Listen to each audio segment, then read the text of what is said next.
Hey guys, আসসালামু আলাইকুম। কি অবস্থা? আপনারা সবাই কেমন আছেন? আমি আলহামদুলিল্লাহ ভালো আছি। তো আজকে আমরা কোথায় কোথায় যাচ্ছি দেখা যাক। তো প্রথমে হচ্ছে অনেক সকাল ছিল।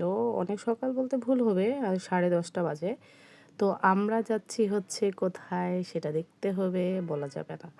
যাই হোক, আসলে প্রত্যেকটা মানুষের গন্তব্যস্থল থেকে বের হয়ে কে কোন কাজে বের হচ্ছে আসলে বলাটা মুশকিল। কিন্তু মানে লোকের ভিড়ে বা হচ্ছে রাস্তায় যখন আমরা চলাচল করি, এমনও জ্যাম থাকে, কে কোথা যাচ্ছে, কে কোনভাবে ছুটতেছে বলাটা আসলে অনেক মুশকিল। যাই হোক, এখানে স্বপ্ন থেকে স্বপ্নর পাশ দিয়ে হচ্ছে আমরা যাচ্ছি। এখানে আমরা কৃষি মার্কেটে চলে আসছি। কৃষি মার্কেটে এখানে আমি গেছিলাম হচ্ছে পুতুল কিনতে। কারণ হচ্ছে আমাদের পাকনা বুড়ির ফ্রেন্ডের বার্থডে ছিল।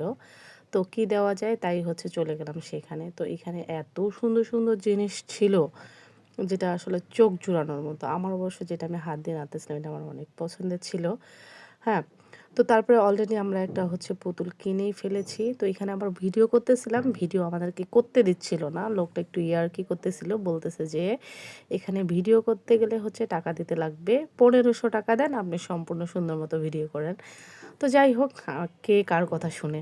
আমি যতটুকু ভিডিও করার দরকার আমার ততটুকু করলাম।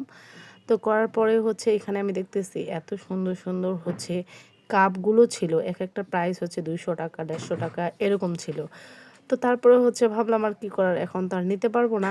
তো না নিয়ে হচ্ছে আমি চলে আসলাম। এখানে ঝুলানিগুলো দেখেন কি সুন্দর করে আছে। আমার মন চাচ্ছে আমি সবগুলো একসাথে কিনে নেই। কিন্তু কি আর করার? কিনতে গেলে তো টাকা লাগবে, তাই না? তো আমরা হচ্ছে এখানকার হলুদ পুতুলটা কিনে ফেলেছি। তো হলুদ তুলতে ওখানে আবার সে একটু ইয়াটা ছুটে গেছে সুতাটা। উনি আবার বলল যে, "সমস্যা নাই, আমি এটা হচ্ছে সেলাই করে দিব।" এনিওয়ে, তো তারপরে উনি এটা সেলাই করে দিল। তো এখানে দেখছেন কি সুন্দর হচ্ছে আর্টিফিশিয়াল যে গাছগুলা ছিল, এগুলো আমার অনেক পছন্দের ছিল। মজা ছিল, আমি কিনে ফেলি। আনফরচুনেটলি আমি টাকা নিয়ে যাইনি, দ্যাটস ওয়াই হচ্ছে কিনতে পারি নাই। তো যাই হোক, আমার মতো কার, কার এরকম শখ যে গাছ লাগানো বা গাছ কেনা, এই আরকি। ওইখান থেকে চলে আসলাম হচ্ছে হালিমের দোকানে। হালিম তো খেতেই হবে, বাইরে যেহেতু বের হইছি। আরও অনেক কিছু খাইছি অবশ্য। তো এখানে আমার ভাগ্নি দাঁড়ায় আছে, আমি উপরে উঠে গেছি। তো ওই দিক দিয়ে আমরা চলে আসলাম হচ্ছে হালিমটা নিয়ে।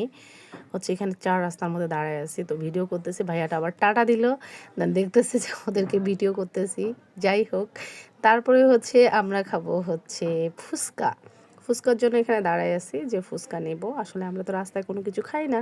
তো তাই হচ্ছে ফুচকা নিয়ে বাসায় চলে আসছি।